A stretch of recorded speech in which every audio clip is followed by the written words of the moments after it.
Welcome everybody, my name is Marcus Stone, and in this video you will learn how you can easily add video for your site in BigCommerce.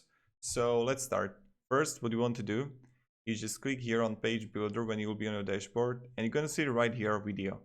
Just take it and paste it on your site.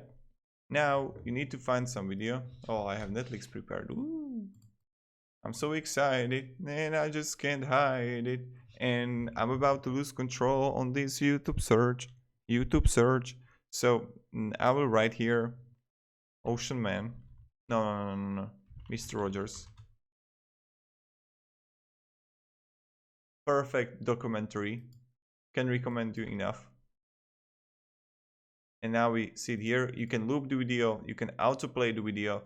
You can display the video controls. But this is how you can actually do it. What I recommend is also adding a spacer right here.